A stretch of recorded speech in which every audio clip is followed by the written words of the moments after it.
سلام تعنا بلنا زغبركم تقاتلتي مربات ريفوس يوتيوب channel كما يتنحو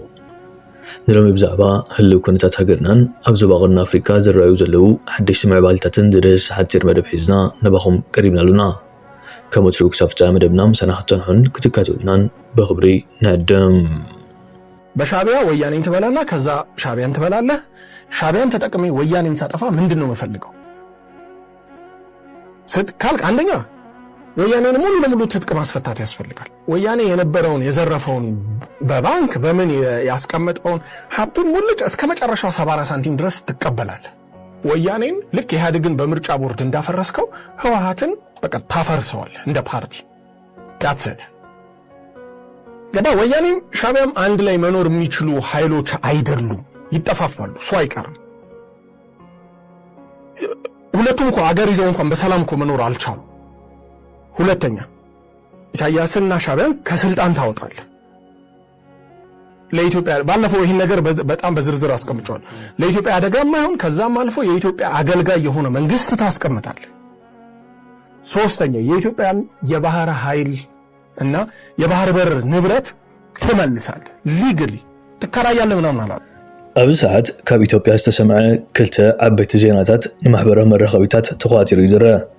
أتقدماي منقس بلتقنا ناب إرترا لوخات نمستات تدالي مهلاو زحبر كخون كله تخلي دما نخلل تقراي زغربة ناي قدما كونات نتبتات زدهستيو إذا أبكرنا أفريكا كال بارع حوي تزيور لعكو أم بال زركب أبي أحمد تلات هيزبلو ماكالاتنا من الهلال حد السلت حزوماتي مهلاوي تقاليعو أتامونغو هواتن فدرال منقسن كاب كلتشان إشران جميرو أب كلتشان إشران كلتن سزازة مكونات داقماي كالي ملك حيزو كول عكم زخل منقارو نبزاحاتي طبعان أب كبير شغلارا آتيو أميركاب بفلاي إتخوينات نقود بهاجر كداخل مخانو ردو سلازخونا بتزحل فكوينات كسلازي حاوية تقرعين بحافة شهر ما إثيوبيا نقزيف محبر غود تباو تقامات كالع مخانانيو تبتابات زحبرو زحلف كونات كل تقراي 4.9 بليون دولار مبلغ كأكل كل توسخ بليونات دم حزب المفساس تدالي مهلاو بزحت منقسي إثيوبيا نقراتها مزحل كواسايم تاوعيت كوربونيوم فدرال منقسي ولا كان مقلاتي سلام زبل انتخونا كسامو داتاقن نقرات بسلام كزازمو زي سرح مخانو نزب تهاجر أرادات ميت موتن سدتن جيرو خمزلو إثيوبيان وهاب تريتو يردو نزاب قمت ذاته منقس أبي أحمد كن زحش زمسل مراتي جن كأ مززو كبيد زخون مراتي هيزو نخل تقراي أبز تختمرو حتيتو لا اتنادبتات بحفشة نيرترا واقعنا كل كله كنجر فالكوبينا زبليو مريتاو جزات كل تقراي نابتك المكونات زنبرو نخملس قلي ببلتقنا زغربو كن مكونات زوم صعبيام والكايت تعلمتي نام محدار تقراي كن ملتوينا سراويت فدرال جن أبدوبات سودانن تقراين كسفريو كنا تقراي نحنا جميرنا لكم تأمنوا وقعي مقلة وطون يغري تحتتون نغل زوردك سارت الدماء تحت التينا بلو نفانون شعبيان بعلي كون نوم سراويت فدرال أبدوات إيرتران تقراين كسفر فقدو توسخي سراويت فدرال أملو تقراي أبتهم زنبرون معسكرات كسفر تسامعو كبيركم وزلخم كبتات وراتن مسارحتات كويناتن أركبو عسب كنا ملس أبن قبرو زلنا وفري سراويتكم مسانخ سلف فقرنيات كونو زبل مخانيو تفريتو دلو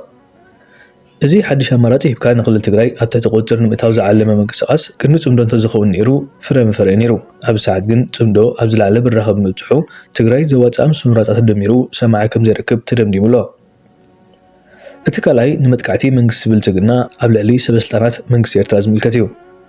ازي لوخات منقس أبي أحمد ناب إيرترا بمستاد مس بريزيدنت إسياس نمرخاب تعليمو زلو قداي كمتي أبزا حلفة ستقصى نتي أب إيرترا كم كند علامات أغميتو زلو بيت صحفة منقسن كالي منقساون محوران تكالات بدرون مهرام زواتنن لكعنات نايت بوتهاتن نايتهم أقد دستيز باولو سبات زوع اللوبوتان مرقات تباهيلو استوادايو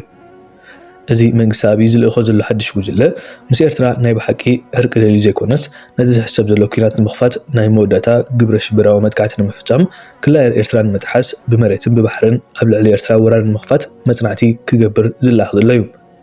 كل محجون ستالين أبز أغربو تنتاني أما نفحي حرقيقون كالي محبران منقسان بوتاتات مدكعتك كيت توتينو منبارو مدكعسو زرسا يكونن سلازي أبز قداي لوعل تنقاقه قبر تتخيلو نتم اللوخات زي مقبال تيتخيلو جن نتخمت زغل أعنا وكينات كترف زغل زرب تغينو أب كول زبل خابي ركبات مكير تمرات مخانو بزحات كبعجي يتحاسو لو መንግስቲ ኢትዮጵያ ናብ መንግስቲ ኤርትራ ናብ ፕሬዝዳንት ኢሳያስ አፈወርቂ ልኡኽ ይሰድድ አሎ ይበሃል አሎ መሰረቱ እዚ ልኡኽ እዚ ናይ ጥዕና ድዩ كبل زخيلي مغنياتو دحر ازو كلو كن وحطكم كن تحلكم 130 مليون ب2 مليون النابلكا زتغبره فقران دانكيران وايلان دحر ازو كلو بتغرينيا ناي مفررح قاله محتت نمنتاي كون خون نزي كمز زغبره باي ذا واي قدم حجي ا بارلاما بستفلالي ناي بلصغنا ودب اخيبا أبي أحمد كمزي إسرائيل تجبرو زلا كنجبرينا زبل حد أنفت زلوا نجر تزاريب كمز نبر الذكر سلزي زوم لومي نمنجست إثيوبيا وكيلوم نام منجست إرترا تلاعيهم زبهالو زلوا سبعة منجست إرترا كت انقلهم علوهم زبل بوشتي حدا مسج سديد الليسب سلازي ناي بحكي من الباتون ازوم سبات زياتهم نمنجست إثيوبيا وكيلوم مس بريزيدنت إساياس داب إرترا كيدوم ززارربون تدعو خوينو من البات بتزلو تكنولوجي إساياس أبي بوتا كم زركبن إساياس نمركابن كم زخونه إيو زحبر زلومو تنق مبالغن صبو إيو إلو بوشتي مسي سديد اللي تبلع زربايا تتقم اي تتقم مزرابغن انتايمو كالو كواكن زاربنا وعلنا الى اذ زاربا زلو سلام املاح مسكلنا يكون لو كوغد بزخل منقد كون خللو زل حساب زلني تخالي استراتيجيكال كون خللو حز وزحو بوليتيكانيات تغارو مس ايرترا نغورو رخبسي تاكتيكال كونلو كوم زبا نغير ايسرحن بلصقنا زفطرو صحتتلو كيبيلف احدق زفطرو صحتتلو شعبيا زفطرو صحتتلو زباو غنبار سلازي نزان صقاما زي انطرح فتحنا ابقصال ግን ዝኾነ ይኹን ዝበሃል ነገር አይሰራን ስለዚህ ምስ ኤርትራ ንገብሮ ረኽቢ ስትራቴጂካል ኮነሎ እዚ ማለት ናይ ነዊሕ እዋን ዕላማታት አውፂኻ ጽልዋታት ብዝቕንስ መንገዱ ክንሰርሕ ክንከለላ እዚ ኸ አመን ይሰርሖ መንግስት ይሰርሖ ፖለቲካዊ ውድዋት ይሰርሖ ተውዚንዮ ሙቭመንት ተጠቂመን ናብ ረብዓ ህዝቢ ኤርትራ ህዝቢ ትግራይ ህዝታት ሰሜን ከውዕሎ ክኽላል ዋዝብል ኮን ክኽላሎ ተኻሊ ኣብ ሪሶርስ ኤንድ ካፓቢሊቲ ፑሊንግ ዝበሃለሎ ባህርያዊ ዓቕምታት ሃብትታት ናይ ዞዋዚ ዝጥቀም ማለት እዩ ንሕና ካብ ኣምሓራ ካብ ዓፋር ተነፂልና ናብ ዝኾነ ይኹን ዓደይ ንኽድን ካብ ኤርትራ እውን ተነፂልና ናብ ዝኾነ ይኹን ዓደይ ንኽድን ጎረቤትና እዮም ፈተና ፀላና ማለት ኣብዚ ኣብ መንጎና ዘሎ ናይ ታሪክ ተቃርኖ ናምፃና ናተናቆርና ምኻርካ ይኮነስ ኣብ መንጎና ዘሎ ባህርያዊ ፀጋታት ተጠቂምና ንስትራቴጂክ ፀላእትና ብዘፍሽል መንገዲ ክንከይድ ክንክለለና ዝብል ክኸውን ኣሎ ተኻሊ እንደገና ዘላቕነት ዘለዎ ናይ ህዝብታት ርክብ ሓደ መንግስቲ ምስ መፀ ወይ ሓደ ፓርቲ ምስ መፀ ዝፈርስ ርክብ ከይኮነስ ኩሎም ህዝብታት ብሰላም ዝነብሩሉ ፀጋታቶም በአግባብ ዝጥቀሙ ታሪኻውያን ፀላእቶምን በአግባብ ዘፍሽሉሉ መንገዲ ክኸውን ክልሎ ዝብል ሓሳብ ኣለኒ ተኻሊ እንደገና greater stability and deterrence ባህልሎ ርግኣት ዘምጽእ ገዘፍቲ ፀላእት ክመፁ ከለውን ዝዓግድ ንኣብነት ፀላእትና ኣብ 5 ዓመት ኣብ 10 ዓመት ኣብ 20 ዓመት እናመፁ ህዝቢ ትግራይ እናብረሱ ህዝታት ኤርትራውን ናይ ኤርትራ ሉዓላውነቱን ብዝተፈላለየ መንገዲ እናጣሓሱ ዝኸድሉ ዘሎ መንገዲ ከይኮነስ ነዚ ብዝግባእ ከፍሽል ዝኽእል ክመፁ ከለውን ንላዕላውነትና ክጥሕሱ ከለውን ጠጠው ብዘብል ኣልያንስ ክኾን ክእሎ ዝብል ሓሳብ እዩ ዘለኒ ብቐንዱ ድማ እዚ ሙቭመንት እዚ ዓብዪ ዝኾነ ፖለቲካዊ ኣሰላልፋ ሒዙ ራእይ ሒዙ ክንቀሳቐስ ክኽእል ኣለዎ ዝብል ሓሳብ እዩ ዘለኒ ብቐንዱ ንሕና ተጋሩ ምስ ኤርትራውያን ንገብሮ ረኽቢ ምስ ደለይቲ ሰላም ምስ ደለይቲ ፍትሒ ምስ ዲፕሎማት ናይ ኤርትራውያን ዲፕሎማት ምስ ተጋሩ ንሕና ደለይቲ ሰላምን ሕውነትን ኢና ፈሪሕና ንፈጥሮ ርክብ ወይ ተሃንዲድና ንፈጥሮ ርክብ ከይኮነስ ክልቲኡ ህዝቢ ናብ ሰላምን ሕውነትን ዘምፅእ ንዓፋር እውን ንኣምሓራ እውን ቶታሊ ንህዝብታት ሰሜን እውን ኢቭን ንኢትዮጵያ እውን ሰላም ክፈጥር ዝኽእል ሙቭመንት ከም ዝኾነ ዝርድኡሉ መንገዲ ክስራሕ ክኽእል ኣለዎ ተኻሊ ኣብ ውሽጢ ትግራይ ዝግበር ሽርሕን እዮም ዩቲዩበራት ሚዲያታት ፖለቲካዊ ፓርቲታት ሎካል ኤንድ ኢንተርናሽናል ኤንጂኦ እዚ ረኽቢ እዚ ናይ ሰላም ረኽቢ ከም ዘይኮነ ናይ ኩናትን ወረኺናትን ረኽቢ ከም ዝኾነ ናይ ሕወሓት ጥራሕ ከም ዝኾነ እዚ ናይ ሕወሓት ረኽቢ ኣይኮነን ባይዘው ኢሊት ተጋሩ መጀመርያ ኢሊት ተጋሩ ደሌ ሰላምን ሕውነትን ዘምጽዎ ሙቭመንት እዩ ሕወሓት ተተሓዊስዎ ሰየ ባይቶናት ተተሓዊስዎ ወይ ውናት ወይ ሳልሳይ ወያነ ወይ ካልኦት ናይ ትግራይ ፖለቲካዊ ውድባት ተተሓዊሶሞ ንሰላም ፀገም የብሉ ዝብል አጀንዳ ሒዝና ቁፅሪ ሓደ እንደገና ኣብ መሰረታዊ ህላውና መትከላት ናይ ትግራይ መሰረታዊ ረብሓታት ብዘይሕሽ መንገዱ ልዕላውነትና ብዘኽብር ሓድነትና ብዘጠናኽር ሰላምን ምሕዝነትን ብዘምጽእ ኣብ ውሽጥና ዘሎ ፖለቲካዊ ኣፈላላይ ስሩ ፕሮሰስ ብዝፈትሕ ፖለቲካዊ ኣፈላላይ እውን ቢሕደር ሕጂና ሄሉና ጉዳይ ኦሮማራ ፈጢሩ ከውቂና መጀመርያ እስኪ መጀመርያ ኦሮማራ ተፈጢሩ ብድሕሪኡ ኤርትራን ኢትዮጵያን ምሕዝነት ፈጢሮም ንዓና ንምጥፋእ ማለት እዩ እዚ ባይዞ ክርደእና ዝግቦ ሕጂ ሓደ ግንባር ስለ ዘይመራሕኻ ሓደ ፖለቲካዊ ሓደ ቢሮ ስለ ዘይመራሕኻ ወይ ሓደ ፖለቲካዊ ፓርቲ ስለ ዘይመራሕኻ ኣይኮነን ናይ ህልውና ጉዳይ ፀላኢኻ ንስኻ ብዝፈጠርካዮም ፖለቲካዊ ስሕተታት በብዋና ተጠቐመ ስልታውን ስትራቴጂካውን ረኽብታት እናፈጠረ ህላዋኻን ላዕላውነትካ እናጋሃሰ እናኸደ ናሃለወሲ ዓቕምን ተረኺብና ተተዓጣጣፂፍና ፖለቲካዊ መራሕትና ኢንትሪም ገቨርንመንት ደስኪሉ ደቂሱ ካብ ሰልፍን ደርፍን ኣይወፀን ናይ ውሽጥ ትውን ኣዚና ነመስግን እቲ ዘኸብኩሞ ሰፊሕ ሓሳብ ብጣዕሚ ሓናፅዩ ንእሽተይ ግዜ ዋላ ውስድ ተበልና ግን ግዜ ክንወስደሉ ዝግበአና ዓብዪ ዋኒን ስለ ዝኾነ ንትዕግስትኩም ደጊመ ይመስግን እሞ ኣነ እውን ተወሰነ ከም መጠቃለሊ እምበር መብዛሕትኡ ተላዒሉ እዩ ሓንቲ ወስ ዝበለት ጉዳይ ነይራ ኣብ ማሕበራዊ ሚድያ እውን ኣብ ዝተፈላለዩ ሚድያታት እውን ትቃላሕ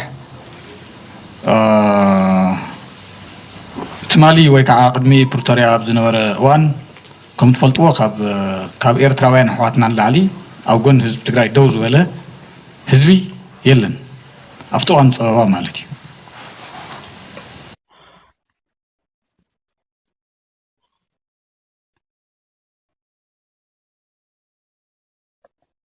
ቶም ምሳና ዝነበሩ ተቃዋምቲ ናይ ኤርትራ ናብ ጎኒ ኣብዪ ኣሕመድ ከይዶም ካባና ተፈልዮም ናብ ጎኒ ኣብዪ ኣሕመድ ከይዶም እዚ ጥልመት እዩ ብሓደ ክረአ ዘለዎ ማለት እዩ ምግልባጥ ማለት ንሱ እዩ ካብ ጎኒ ህዝቢ ትግራይ ናብ ጎኒ ኣብዪ ኣሕመድ ናብ ጎኒ ነፅናት ከይዱ ስለዚ ብምግልባጥ ክክሰስ እንድሕር ኮይኑ ንሕና ተገሊቢጥና ኣይኮናን ንኣቶም ከዲዕናዮም ዘለና ሕውነት ሽዑሉ ነይሮም ሕዚ ከዓ የማና ኢድ ናይ ፅንተት ክንኮንና እንድሕር ኢሎም ንሶም እዮም ቅዋሞም ክግምግሙ ዘለዎም እዩ ሓደ እምበር ንሕና ምስኣቶም ክንበኣሰይ እንደሊ ምስ መንግስቲ ኤርትራ ክንበኣሰይ እንደሊ ምስ ኩሎም ክንሰርሕ ኢና እንደሊ ኣብ ውሽጦም ዘሎ ጉዳይ ንዓቶም እዩ ዝምልከት ህልውና ህዝብና መሰረት ጌርና ክንቀሳቀስ ከለና ግን ኣብ ጎንና ነይሮም እንድሕር ናብ ጎኒ ኣብዪ ኣሕመድ ከይዶም ምንም ክንገብሮም ኣይንኽእል ንሓዝን እቲ ትማል ዝገብርዎ ግን ዝርሳዕ ኣይኮነን እዩ ሓደ ክስመረሉ ዘለዎ ካብኡ መን እዩ ከዲዑ ዝብል እውን ያው ዓንተ ወስሚረሉ እየ ካሊእ ንሕና ምሕዝነት ኣብ ጉባኤና እውን ምሕዝነት ኢና ኣፅዲቕናዮ ፅምዶ እውን ተተባሃለ ፀገም የብሉን ሽሙ ብዘየገድስ ኣይኮነን ኣብ መንጎ ህዝቢ ትግራይን ህዝቢ ኤርትራን ኣብ መንጎ ህዝቢ ትግራይን ዝኾነ ህዝብን ክሳብ ዘዋፀና ክሳብ ዝረብሐና ምሕዝነት ክንፈጥር መሰልና እዩ ኣብዚ ጨንበረ ዝብሎ ዘሎ መን እዩ ንሕና ምሕዝነት ክንብል ከለና መን እዩ ዝጭነቕ ዘሎ ንምንታይ እዩ ዝጭነቕ ዘሎ ንበይንኹም ፈለየ ክዋጦኩም የኸም ቡና ኢታ ኣጀንዳ ንምንታይ ከም ትሕወሱ ዘለኹም ፈላልየ ክውዖኩም ከምቲ ዝተጠቐሰ እዩ ብድሕሪ መጋረጃ ዓድታት እናለኣኽካ ናብ ኣስመራ ብዙይ እውን ብዝተፈላለየ ናብ ትግራይ እውን እናለኣኽካ ምስ መንግስቲ ትግራይ እውን ምስ መንግስቲ ኤርትራ ንክበኣስ ካብ ዝፈጠርናዮ ሓድነት ንክትዝረግ ብድሕሪ መጋረጃ ውዘይ ክንደይ ሕትኽትኽ እዩ ዘሎ ከምቲ ዓንተ ጎዲፋይ እውን ዝጠቐሶ ብደገ እውን ሃገራት እናለኣኽካ 7 Seas Omega 3 أعلى قوة مع زيت ምትእማን ክፍጠር ማእኸልና እዚ ግን ቀደም ተነቂሕሉ እዩ ስርዓት ኦልሬዲ ዲፋይንድ ስርዓት ኣዲስ ኣበባ ዘሎ ስርዓት ኣዲስ ኣበባ ዘሎ ስርዓት ዝገብሮ ዝኾነ ይኹን ምንቅስቃስ ብዘይካ ከፍኣት ብዘይካ ናብ ውግእ ምእታው ካሊእ ኣጀንዳ የብሉን ስለዚ ኣብዚ ዝግራህ መሪሕነት ኣብ ትግራይ ይኹን ኣብ ኤርትራ ይህሉ ኢለ ኣይኣምንን زمعرف زيت حليفوني أيكونن هذا الصباح بريتورياون ناي تجري ناي بوليتيكان ناي ميلترن مرحتي أين وجن كل خلوا نزخنا تازي أقدر ما بقولهم بمرأي سلزخنا هذا بس يخان حزب ملس ويك عبنا يشتعرنا 4 كيلو زبالاشو مستاي كل لون يحسبن እቶም ኣሕዋትና ኮይኖም ተጋሩ ኮይኖም ኣብ ውሽጢ ትግራይ ብዘሎ ናይ ፖለቲካ ዘይምቅድዳው ናብ ኣዲስ ኣበባ ከይዶም ብልጽግና ዝጸልኦ ጸላኢና እዩ ብልጽግና ዝፈትዎ ፈታዊና እዩ ዝብሉ ዘለዎ ግን ኣብ ጫማ ብልጽግና ኮይኖም ተዘይኮይኑ ኣብ ጫማ ህዝቢ ትግራይ ኮይኖም ግን ኣይኮነን እዚ ሓደ ክስምረሉ ዘሎ ንሕና ንጭናቐ ዘለና ኣብ ርእሶም ተትህሉ ነይራ ናብ ጥቓ ብልጽግና ዝኸይ ዝኾነ ምክንያት የብሎም ከምቲ ተጠቐሰ ንሕና ትማልት ተገበረ ጉዳይ ዝርስዕ ሕሊና የብልና ካባ ጀሚሩ ንኡን ምቅላስ ናብ በረኻ ወሪድና ኢና ኩላትና ተጋሩ መኪትና ኢና ተተግባር ንሱ ትማል ተፈጸመ ጽንተት ማለት እዩ ትማል ዝተገበረ ማንም ዝረስዕ የለን እቱ ትማል ተገበረ ናብ ፍትሕ ንኽነሰጋግሮ ግን ክንህሉ ኣለና ክንቅነለና ኣይተቆኒን ኮይ ዝብለና ዘሎ ክጭምቶኩም እየ ንወይንኹም ኣይተቆኒን እቶም ኣንዊሖም ዘይረኣዩ ኣብ ግዜያዊ ስምዒት ኮይኖም መሳርሒ ብልጽግና ዝኾኑ ኣሕዋትና እውን እዙይ ተረዲኦም ካብ ፀጋም ናብ የማን ክምለሱ ክነስምረሉ ኣለና እየ ክብል ደልየ ካሊእ ከይዱ ከይዱ እቲ ርክብ ናብ ምንታይ ክዓቢ ዘለዎ ዓንቶ ኣብ ርሺ እውን ጠቒስዎ እዩ ንሕና ከም